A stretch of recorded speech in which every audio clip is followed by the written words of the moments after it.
വിദ്യാർത്ഥി സുഹൃത്തുക്കളെ, MG യൂണിവേഴ്സിറ്റിയുടെ 2026-27 അധ്യയന വർഷത്തേക്ക് അഫിലിയേറ്റ് ചെയ്തിട്ടുള്ള കോളേജുകളിലെ government college, aided college, self financing കോളേജിലെ PG B.Ed കോഴ്സുകളുടെ അഡ്മിഷന്റെ ഭാഗമായിട്ടുള്ള അലോട്ട്മെന്റ് ഷെഡ്യൂളിന്റെ 1ാം ഘട്ട allotment schedule MG university publish ചെയ്തിരിക്കുകയാണ്. അത് പ്രകാരം അലോട്ട്മെന്റ് 1ന്റെ കേസാണ് ഇപ്പോൾ പറയുന്നത്. അത് പ്രകാരം അലോട്ട്മെന്റ് 1ന് അപേക്ഷിക്കാനുള്ള ലാസ്റ്റ് ഡേറ്റ് ഇന്ന് ജൂൺ 12-ന് വൈകുന്നേരം 5 മണിക്ക് അവസാനിക്കും. ഇന്ന് വൈകുന്നേരം 5 മണിക്ക് ഇത് ഫസ്റ്റ് അലോട്ട്മെന്റ് എന്ന് വളരെ കൃത്യമായിട്ട് പറഞ്ഞു.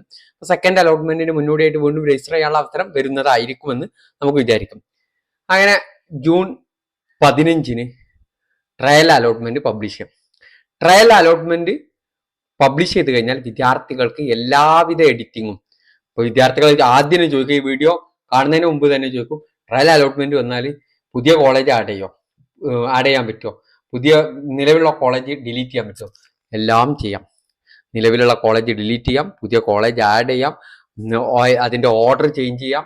അങ്ങനെ നമ്മൾ കൊടുത്ത ഓപ്ഷനുകളൊക്കെ ഓർഡർ ചേഞ്ച് ചെയ്യാം. എല്ലാവിധ എഡിറ്റിംഗ്, മാർക്കിൽ ചേഞ്ച് ഉണ്ടെങ്കിൽ അതൊക്കെ വരുത്താം. അതിനുള്ളതാണ് ട്രയൽ അലോട്ട്മെന്റ്. അതിന്റെ എഡിറ്റിംഗ് അത് 17-ാം തീയതി വരെ ചെയ്യാം. അത് കഴിഞ്ഞതിന് ശേഷം ഫസ്റ്റ് അലോട്ട്മെന്റ് 19-ാം തീയതി പബ്ലിഷ് ചെയ്യും. All quota except management quota. Management കോട്ടയിലുള്ള എല്ലാത്തിലേക്കുള്ള ഫസ്റ്റ് അലോട്ട്മെന്റ് 19-ാം തീയതി പബ്ലിഷ് ചെയ്യും. 19-ാം തീയതി അത് പബ്ലിഷ് ചെയ്ത് കഴിഞ്ഞാൽ നമുക്ക് അലോട്ട്മെന്റ് കിട്ടിയത് വില്ലിങ്നെസ് ആണ്, confirmation of willingness and online payment of fee due to university downloading allotment memo എന്ന് പറഞ്ഞു കഴിഞ്ഞാൽ നമുക്കതിൽ താല്പര്യമുണ്ട് എന്ന് കരുതുക. അഡ്മിഷൻ എടുക്കാൻ താല്പര്യമുണ്ട് എന്നെങ്കിൽ നമുക്ക് കൺഫർമേഷൻ വില്ലിങ്നെസ് കൊടുത്ത് ഓൺലൈൻ പേയ്മെന്റ് നടത്തി യൂണിവേഴ്സിറ്റിക്കുള്ള ഫീസ് അടക്കാണ്ടാവും. ആ ഫീസ് ആ സമയത്ത് പറയും, അത് അടക്കുക. എന്നിട്ട് എന്ത് ചെയ്യുക, അലോട്ട്മെന്റ് മെമ്മോ ഡൗൺലോഡ് ചെയ്യുക. അത് 19-ാം തീയതി മുതൽ 24-ാം തീയതി വരെയുള്ളതാണ്. അപ്പൊ കിട്ടിയ ഓപ്ഷനിൽ ഇഷ്ടമല്ലെങ്കിൽ എന്താണ് എന്നുള്ളത് അതിന്റെ ഡീറ്റെയിൽ ഫസ്റ്റ് അലോട്ട്മെന്റ് വന്നു കഴിഞ്ഞാൽ യൂണിവേഴ്സിറ്റി പറയും. ഓക്കെ, അങ്ങനെ അത് കഴിഞ്ഞിട്ട് നമുക്ക് എന്ത് ചെയ്യും, admission in college and payment fee due to കോളേജിലേക്കുള്ള അഡ്മിഷനും അതിന്റെ ഫീസ് അടക്കാനുള്ള ടൈമും 19 മുതൽ 24 വരെ. അപ്പൊ ജൂൺ 24-ന്റെ ഉള്ളിൽ നമ്മൾ എന്ത് ചെയ്യണം, കോളേജിൽ പോയിട്ട് അലോട്ട്മെന്റ് മെമ്മോ ഡൗൺലോഡ് ചെയ്ത് കോളേജിൽ പോയിട്ട് എന്ത് ചെയ്യണം, അഡ്മിഷൻ എടുക്കണം. ഇങ്ങനെയാണ് PG B.Ed കോഴ്സുകളുടെ MG യൂണിവേഴ്സിറ്റി പറഞ്ഞിരിക്കുന്ന ഫസ്റ്റ് അലോട്ട്മെന്റുമായി ബന്ധപ്പെട്ട കാര്യം. അപ്പോൾ അതിന്റെ ഡീറ്റെയിൽ പറഞ്ഞുതരാം. 12-ാം തീയതി രജിസ്ട്രേഷൻ അവസാനിക്കും.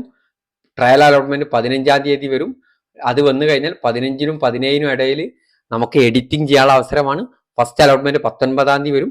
19-ാം തീയതി വന്നു കഴിഞ്ഞാൽ 19-നും 24-നും ഇടയിലുള്ള തീയതികളിൽ വിദ്യാർത്ഥികൾക്ക് യൂണിവേഴ്സിറ്റി ഫീസ് ഉണ്ട്. അത് അലോട്ട്മെന്റ് കിട്ടിയ എല്ലാവരും അടക്കേണ്ടി വരും. അലോട്ട്മെന്റ് കിട്ടിയ വിദ്യാർത്ഥികൾ മാത്രം അടക്കേണ്ടതാണ്. അത് നിർബന്ധമായിട്ട് അടക്കേണ്ടി വരും. അത് അടച്ചിട്ടില്ലെങ്കിൽ സെക്കൻഡ് അലോട്ട്മെന്റ് നമ്മളെ പരിഗണിക്കില്ല. അത് അടച്ചു കഴിഞ്ഞാൽ എന്ത് ചെയ്യും, നമ്മളെ പരിഗണിക്കും സെക്കൻഡ് അലോട്ട്മെന്റിലേക്ക്. അത് അടച്ച് അലോട്ട്മെന്റ് മെമ്മോ ഡൗൺലോഡ് ചെയ്തിട്ട് കോളേജിൽ പോയിട്ട് എന്ത് ചെയ്യണം, അഡ്മിഷൻ എടുക്കണമെന്നാണ് ഇപ്പോൾ പറഞ്ഞിരിക്കുന്നത്. ബാക്കി അതാത് സമയങ്ങളിൽ ഓരോ അലോട്ട്മെന്റ് വരുന്ന സമയത്തും നിങ്ങളുമായി പങ്കുവെക്കുന്നതായിരിക്കും. ഓക്കെ.